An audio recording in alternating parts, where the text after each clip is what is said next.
Water, Michael Phelps is a force to be reckoned with. But his dominance in the pool isn't just a physical attribute. Phelps's exacting mental standards and preparation propel him beyond other swimmers.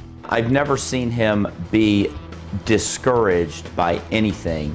He can take it, and part of that is just this confidence that he has in his ability to get the job done. I think whenever I see or hear something that somebody does or somebody says, I don't want to say it's more ammunition, but it kind of is. Kind of a way for me just to get even more fired up.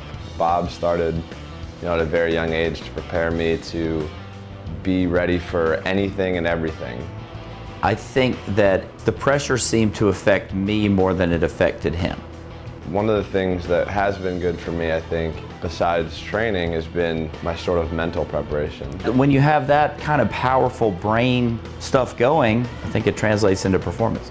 The natural ability to deal with high-pressure, high-stakes competition is just one facet of Phelps' success.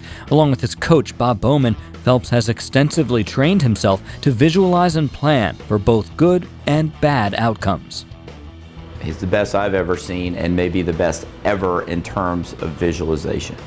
He will see it exactly the perfect race, and he will see it like he's sitting in the stands, and he'll see it like he's in the water. And then he will go through scenarios, what if things don't go well? If my suit ripped or if my goggles broke, what would I do? So he has all of this in his database, so that when he swims the race, he's already programmed his nervous system to do one of those, and he'll just pick the one that happens to come up. If everything's perfect, he'll just go with the perfect one. If he has to make a change, he's got it in there. The added benefit of visualizing all of these different scenarios is the confidence gained from knowing he has a plan for everything. Bowman's computer analogy is apt. Because the different reactions are programmed into Phelps's mind, he doesn't have to worry about adapting on the day of a competition, and instead can focus on being the best athlete he can in the present. His mental self-reliance may be his biggest strength. I still don't think I've ever reached my full potential. I think Michael's always been told that he's special and he has this and all these things, but the thing that made him great was the work. The only person you can control is yourself. If I have a bad race, I can put that behind me and I have another race coming up. I don't know how I do it. I don't know why I do it. It's just something I've done. I've never seen him choke. Honestly, I have never seen him choke. Even the times he's been beat. If you want something, you're gonna have to go through pain. You're gonna have to want it. You're gonna have to work for it. I think he was very good at setting goals for practice and putting himself in situations where psychologically he had to come through.